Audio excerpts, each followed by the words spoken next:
Ayan mga kabangag, isampa natin yung ano, bako dito sa lubid, no.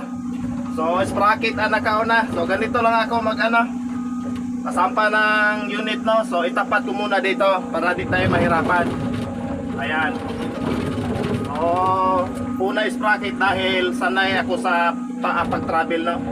So ngayon natapat na, kahit di mo na tingnan yung sa kabila. Ayan, dandahan lang tayo, no. So dito yung bomb naman, dandahan din natin ibaba. Ayan.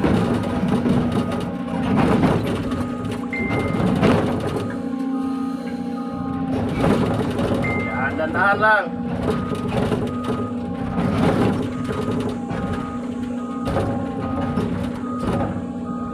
Ayan, kontrolado lang. Ayan. So kahit di na natin tingnan yun sa kabila dahil alam na natin kung hanggang saan yun sa kabila.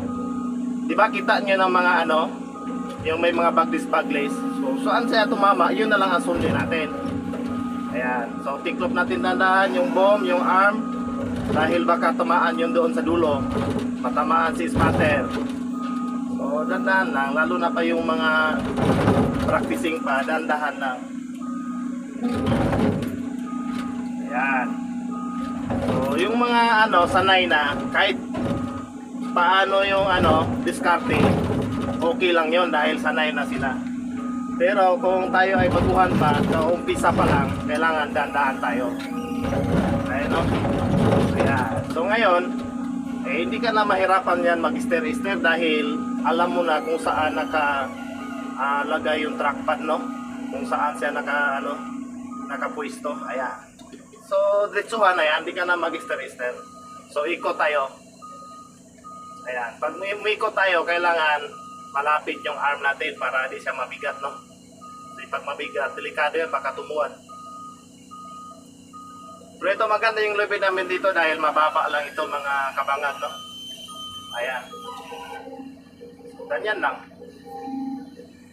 Okay na ba? Yung ano, yung bucket. Anong wala pa sabitan niya talo? Hindi, yung ano, yung nakaganon, okay na? Yun dito ba?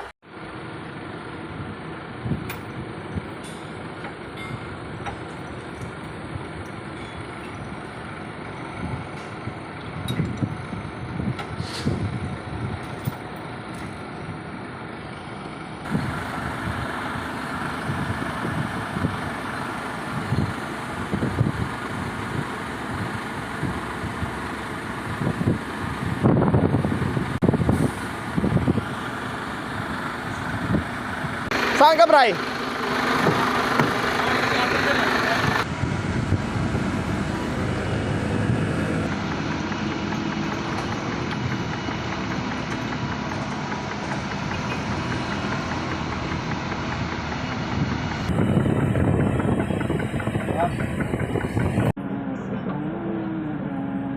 Mayroon pa nga kadina.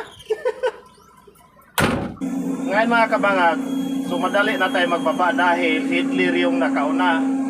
Headleer yung ano, pababa dahil paa ang gamit ko, no? Basta paa paggamit pagsampa, kailangan nakauna yung sprocket. So pagbaba mo madali na, no? Dahil nakauna na yung headleer. Ayan, tulad nito. Ayan.